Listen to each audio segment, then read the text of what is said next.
Once we have completed the requirement gathering, requirement analysis and modeling, now the next important step and one of the most important step in software engineering and software development is the design of the software. So we'll talk about the design concepts today. Design, Mitch Capper, the creator of Lotus 123, he presented a design manifesto, just like you had Agile manifesto, all the guiding principles for different phases. So he also suggested some design manifesto in Dr. Dobbs' journal. He said that what do you mean by a good design? A good design should exhibit firmness.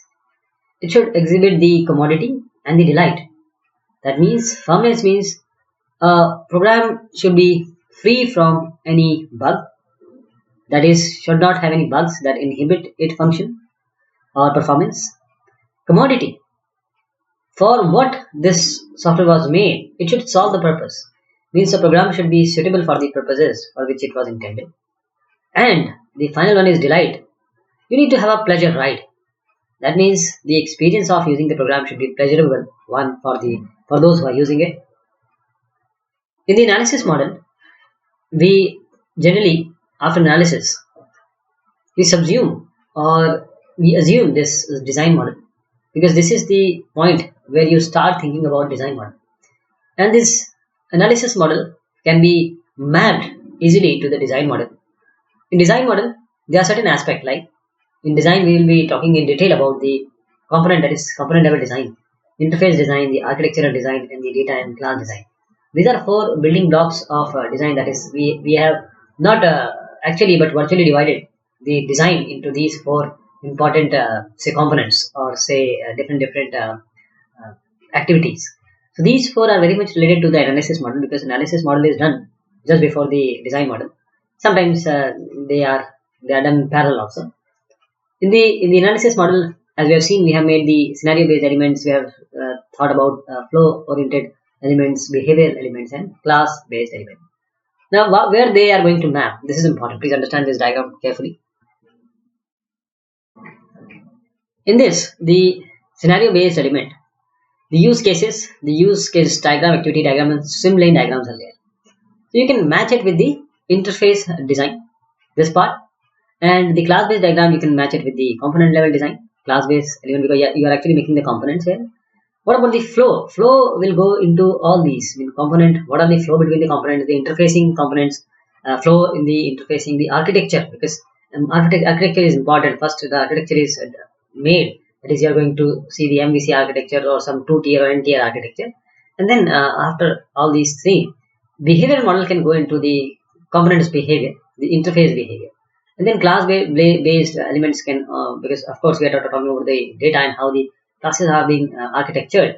The class based diagram also will affect or be imbibed in the architectural design and data class design. Now, one more important aspect is quality, because in the beginning of the discussion, I told that software engineering aim is to create or make a quality product. So now, how this design and quality go hand in hand, because good design means best quality. A design must implement all the explicit requirements. First of all, design must be readable or understandable guide, and design should provide a complete picture of the software. So design is actually related, or you can say a base of the quality which you are going to provide. What do we mean when we say design must implement all the explicit requirements? Because whatever are there in the analysis model we have seen, it must accommodate or take care of the implicit requirement, which is actually designed by the customer, what he requires. Readable and understandable guide means those who are going to generate the code or who are going to program it, for those also for who are going to test, and also those who are going to support it, means maintain your software. So design should be so clear, readable, and understandable. So all these who are going to be coming in the later sessions must be they are actually dependent on design. The design should provide a complete picture. That is, it should show the data, functional, and behavioral domain of the implementation perspective, because design is actually made for implementation purpose. So there are quality guidelines in the design when you make a design of the software, and the design should exhibit an architecture. First of all, the architecture means first, what is this? There are certain recognizable architecture style, as I said, MVC, NTR architecture. These are design, these are architectures or certain patterns that may be used. These should be recognizable, and the components which we compose, they also should exhibit good design. And certain evolutionary fashion, the implementation should be targeted on the evolutionary fashion.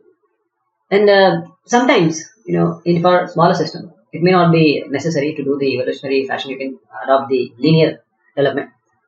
Design should be modular. That is, you need to partition the work or the activities into different elements and subsystems. And what about the distinct representation? That means the data, architecture, interfaces, and components, they should be represented distinctly. And actually, design means data design, architecture design, interface design, and component design. So these four design comprises, they are collectively called as a design. A design should lead to data structure that are appropriate. That means actually you're going to, when you're programming, there has to be some data structure you are going to. You're going to use tree or graph for which purpose? For you're using an image. So for that you are going to take a two-dimensional array, that will be very costly, or you're going to go for some chord tree or any other data structure which is suitable. That has to be made clear here. Then the design, because the components, they are going to show, or they should show, some independent functional characteristics. The design should lead to the interfaces, because we want the complexity to be as minimum as possible. Whether it will be connections between components or with the external environment. The interfaces should be such that the complexity is minimum. And you can always think of a design using a repeatable method that you have found in the software requirement analysis. First of all, the notation you are using should be effectively communicatable. Means one should understand the meaning of what you have made. You should have made a very complicated, very good, very detailed version. But if it is not understandable, or it is not able to communicate this meaning in the simplest way, the design may not be so acceptable. So there are principles for design. We have already seen the guiding principles. So let me revisit them. First, there should not be tunnel vision. There has to be not tunnel vision, but it should be having a broad vision. Means the design has to be traceable to the analysis model, which will be ultimately traceable to the requirements. And you're not going to reinvent the wheel. All those things which have already been done, don't waste time on that. Use the patterns. The design should minimize the intellect distance. What it means is that there is a problem which you are going to solve. Okay, that problem should be solved in an easy manner, so that the real world problem is solved for the users. There has to be uniformity and integration, and always a chance to accommodate the change. The structuring should be like that. And if certain problems are there, if some operating conditions error are there, some aberrant data events are there, that has to be taken care or handled very gently. Please understand, data design is not coding, and coding is not design. They are entirely different. But the design is there. It is a book you follow to give the exam. You read this book of design to give the exam for coding. Okay. So for coding, you have to read this book. That is called the design. But design and coding are not equal. If you want quality, you need to assess the design. You have to verify the design, validate the design. And the review should be such that the conceptual semantic error are minimized or removed then and there. So the fundamental concepts of your design is abstraction. Abstraction means different level of description or designing. Architecture, the overall structure of the software. Please understand, architecture is asked in the exam, difference between architecture and design. So architecture is the overall structure of the software. The patterns means what already has been proven, the design solution should be used. The concern should be separated. Means if you have a complex problem, try to subdivide it into pieces. Modularity means again subdivision in terms of data and function. Hiding means controlled interfaces. Means you don't want everything to be open to this one or open to this one. You have to have a hiding. Not that hiding means you're hiding everything, but hiding in a controlled way. And the single-minded function, low coupling, that is high cohesion and low coupling, is the fundamental concept. Refinement means all the abstractions, all the low-level components, till the time you can go and manage refinement should be done.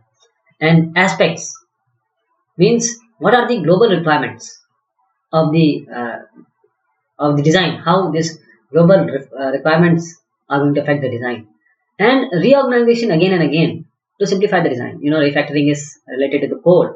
Refactor the code, but I am suggesting that refactoring of the design is also possible, and you should do it. After this overall design concept is object-oriented design concepts. See, these concepts are very important, like polymorphism, inheritance, and data hiding, data abstraction. All these are basic building block, which shows when you're coding, you can directly adopt it. And the design classes. You want to make classes, and you're going to make classes. So always design good classes. If you can design or verify, or you can identify and make good classes, then everything is good. So what do we mean when we say data abstraction? Means you have a door, right? You have implemented who is the manufacturer, what is the model number, all these like opening mechanism you have. This door has these things. Okay, you have gone to the minimum level, like you have gone to the lights type number also. The requirement should include or should be such that the door is available to the user or to the person who is going to maintain it. Implement these things as a data structure, but the abstraction should be such that a view of the door is open to us, not this. Procedural abstraction means you have a say open means you are performing an action, you are opening the door. So what are the details of how to open the door, whether it should be on that side, push or pull. So you implement with the knowledge of the object that is associated with the entering of the person. Then architecture is very important. As I said, architecture design, data design, component design, interface design. These are the four design partition that combine to make a design. There is no one thing called design. There are 4 type of designs. And the definition you should remember is the architecture is the overall structure of the software and the way in which the structure provides conceptual integrity of a system. This is the architecture. So architecture contains the structural properties, the extra functional properties, the families of related systems, and then we'll see the patterns. Patterns are also important.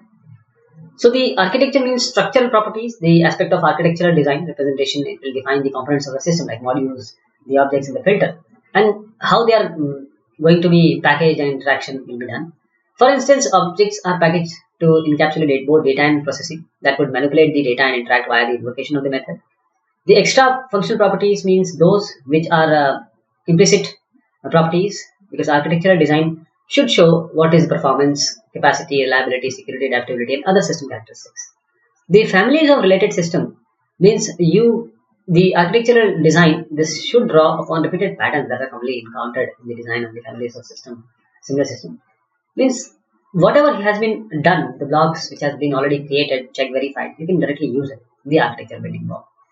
Patterns means what already has been done, you can reutilize it. That is, design pattern template can be made like this. Pattern name, the intent, also known as motivation, applicability, structure, participants, collaboration, consequences, the related patterns. How you are going to separate the concerns? Because a complex problem can only be handled in a better way if you subdivide the pieces and try to solve them and optimize them independently. The concern is a feature or behavior that is specified as a part of the requirement model for the software. And if by separating concern into smaller and manageable pieces, a problem takes less effort and time to solve, of course. Modularity. Modularity means, again, let us see the definition or the description of modularity. Modularity is a single attribute of a software that allows the program to be intellectually manageable. That is, a monolithic software, or you say a large program composed of a single module. It cannot be easily understood or comprehensible by the software engineer. The number of control paths, the span of reference, the number of variables, and the overall complexity would make understanding close to impossible. So in all the instances, you need to break the design into many modules and just hoping to make the understanding more easier, and as a result, you reduce the cost required to build the software. Modularity is important. So there are certain trade-offs in modularity. That means what is the right number of modules for a specific software design, say 10, 20, 200. How many modules you are going to make? See, module development cost, the cost of software. This is the optimal number of modules. There can be number of number of modules, but the cost will increase. This is the cost. In purple it is showing the cost. So these are the points where the optimal number of modules can be got, and because the module integration cost is also high. So when we say information hiding, it is not just hiding or making things which are unobtainable or unreachable. But information hiding means that if you have a module, the interface should be controlled. Just interface should be controlled. Means if clients are interacting with, say, some specific design decision where you have the algorithm, the data structure, the details of the external interfaces and the resource allocation policy, then there has to be a controlled interface so that the clients may interact with what you have done inside. It's not that secret, but it should be properly controlled. So information hiding will reduce the side effect and limits the global impact on the local design decisions. And it will also emphasize a proper communication through certain controlled interfaces. And it will also discourage the global data that created so much of problem in the previous methodologies of programming. And if you have encapsulation, that is a attribute of a high quality design, and you will have a good quality software. Stepwise refinement means you start with the main thing or main activity, then you try to refine them, and you again try to sub-refine them till the time you reach to the point where you can say, okay, now this is ready for implementation.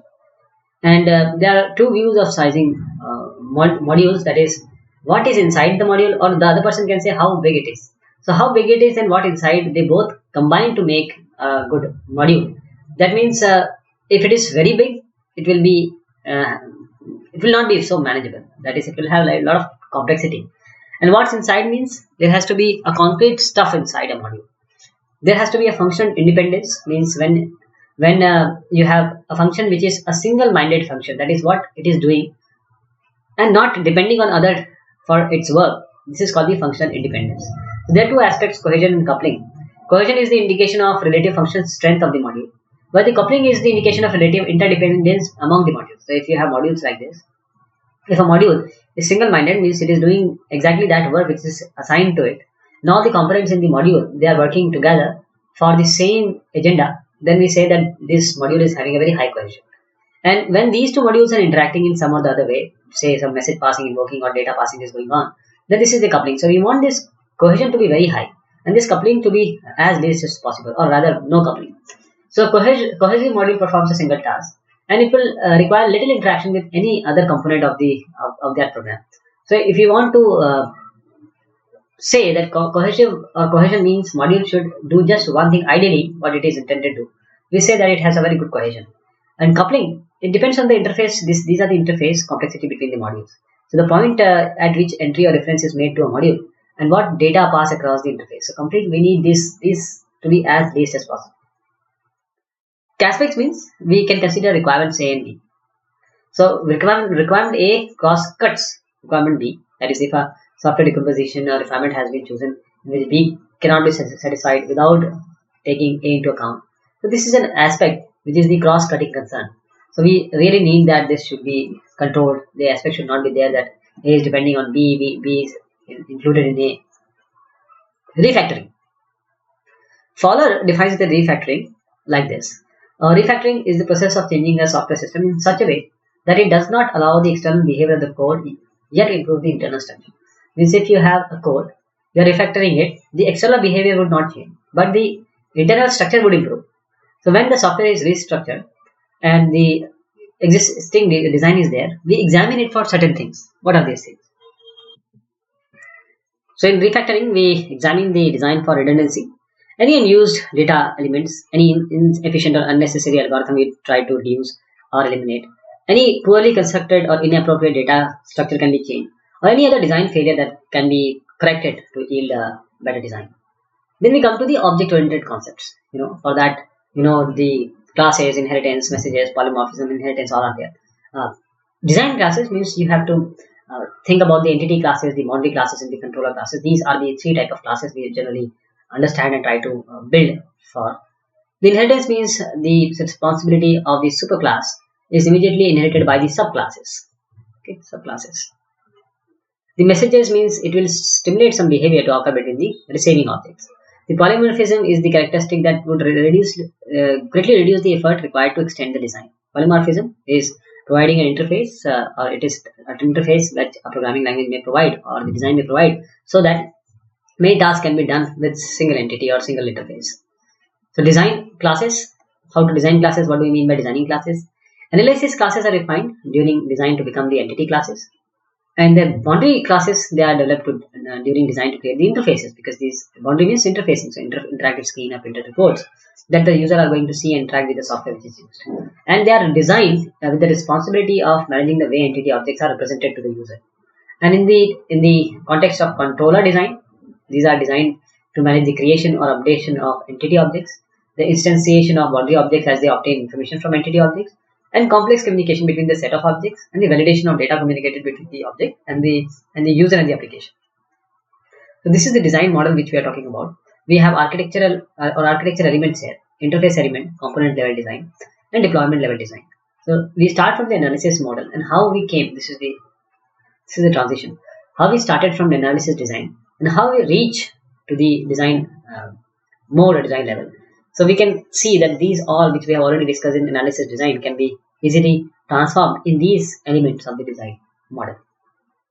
So design model elements, as we have just seen in the diagram, we have data elements, we have architecture elements, interface element, component element, and deployment element. In data element, the data model will be transformed to data structure, the database architecture, and the architectural design, the application domain. Analysis classes, their relationship, collaborations, and the behavior that are transformed into design realizations, also the patterns and styles. In the interface elements, the user interface, of course, and also the external interface to other system devices, networks, or other producers or consumer of information, and the internal interface between the various design components, along with the component elements and deployment element. The architectural elements. In the architectural elements, the architectural model, as we said, that we derive it from three sources. First is the information about the application domain, which is the software needs to be built, and the specific requirement model elements such as DFDs, analysis classes, the relationship, the collaborations for the problem, and the availability of patterns and styles of architectures. The interface design elements, these interface design elements allow the software to communicate externally and enable internal communication also, and collaboration among the components that populate the software architecture. These are kind of interface elements, like when you're dealing with wireless PD or mobile phone, then you have a keypad, and then you have a control panel class in which you have certain memory variables which are function. These are functions which are working on these variables, and of course you have interface like keypad, and this keypad also is connected or associated with read key, stroke, and decode key.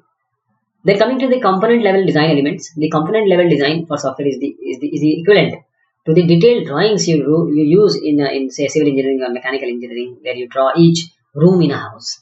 So these drawings will depict the wiring, the plumbing of each room, the location of the electric and electronics, like walls, switches, faucets, sinks, showers, tubs, drains, cabinets, and closets. So the component level design is like this. This design of software fully describes the internal detail of each software component, and in order to get this, the component level design defines the data structure for all local data objects and the algorithmic detail for all processing that would occur within a component, and the interface that will allow access to all component operations of behavior. For example, this is the component, and you have component element like this. You have a sensor management. So what are the components? A sensor can be a component which is actually dealing with the sensor management. The deployment element, when deployment level design is being made, the elements will indicate how software functionality and subsystem will be allocated within the physical computing environment that will support the software. For example, if you have this control panel and CPI server, so these are the external accesses or for the personal computer, which include the security, surveillance, and home management and communication. When you are going to deploy, you have to take care of these two also. So this was about the design concepts, but we'll be dealing with and talking about each and every design. We have talked about 4 design levels or design constituents. We'll be talking about them in detail. Thank you so much.